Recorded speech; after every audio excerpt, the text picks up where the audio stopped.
शिवसेना 100% स्वतःचे उमेदवार उभी करून नंदुरबार आणि तळोदा नगरपालिकेवरती निवडणूक लढत आहे। नवापूर आणि शहाद्यामध्ये मित्र पक्षाची भूमिका शिवसेना बजावत आहे। राष्ट्रवादी अजितदादा पवारच्या बरोबर नवापूरमध्ये 4 नगरसेवकाचे उमेदवार आमचे उभे आहेत। तिकडे महाविकास आघाडी बनवली आहे, मला वाटतं अभिजित पाटलाने, तिचं नाव मला सांगता येणार नाही, पण आघाडी आहे आणि त्या आघाडीच्या याच्यात सुद्धा आमचे 6 उमेदवार उभे आहेत। परंतु दुर्दैवानं काही उमेदवारांचा हट्ट होता की आम्हाला निवडणूक धनुष्यबाणवरच लढायची आहे। खूप समजवल्यानंतर सुद्धा त्यांनी ऐकलं नाही आणि म्हणून त्यांना 2 एबी फॉर्म फक्त शिवसेनेच्या चिन्हावरती आपण दिलेले आहेत। शहराचा सर्वांगीण विकास हेच मुद्दे या निवडणुकीमध्ये सुद्धा राहतील।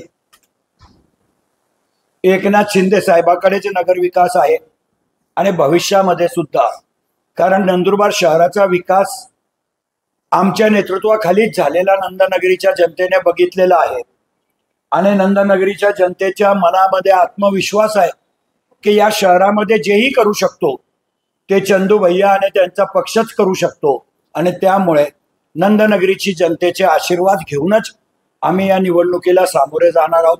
परमेश्वर भी आम्हाला साथ देतो। आजही नंदुरबारचं विरचक धरण 100% भरलेलं आहे आणि भविष्यामध्ये नंदुरबार शहराला पिण्याच्या पाण्याची टंचाई नाही। अत्यंत चांगलं चित्र आहे। नंदुरबारमध्ये तर आहे, आव्हान तुमच्या समोरच आहे, पण तळोद्यामध्ये सुद्धा आहे।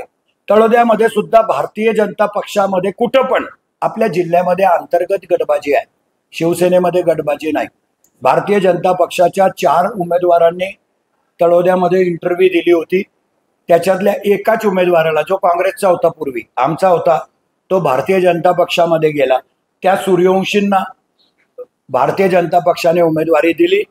त्यांचे प्रांतिकचे नेते शशिकांत वाणी, सिटिंग नगराध्यक्ष ज्याच्या नेतृत्वाखाली नगरपालिका चालली, त्या अजय भैया परदेशी आणि योगेश चौधरी यांना त्यांनी उमेदवारी दिली नाही। योगेश चौधरींनी, मला वाटतं, मी ऐकलं, मला माहित नाही, की राष्ट्रवादी अजितदादा पवारकडनं फॉर्म भरलेला आहे। आता हे 2 लोकांनाही ते समजवण्याचा किती प्रयत्न करतात मला माहित नाही, पण अंतर्गत गटबाजीचा फायदा निश्चितच शिवसेनेला दोन्ही ठिकाणी होईल। तिन्ही पक्षाच्या नेत्यांनी सांगितलेलं आहे की तुमच्या अंतर्गत वादामुळे महायुतीवर परिणाम होईल असं भाष्य, असे आरोप कोणी कोणावर करायचे नाहीत। या सूचना आदरणीय देवेंद्रजी फडणवीस, आदरणीय एकनाथराव शिंदे आणि आदरणीय अजितदादा पवार यांनी दिलेले आहेत आणि त्याच्यामुळे तेवढं पथ्य सगळेच उमेदवार पाळतील का आपल्यामुळे, आपल्या अंतर्गत भांडामुळे, आपल्या अंतर्गत स्वार्थामुळे युतीच्या नेत्यांना त्रास व्हायला नको याची काळजी सर्व पक्ष घेतील असं मला वाटतं। 100% नंदुरबार आणि तळोदा नगरपालिकेवरती शिवसेनेचा भगवाच फडकेल।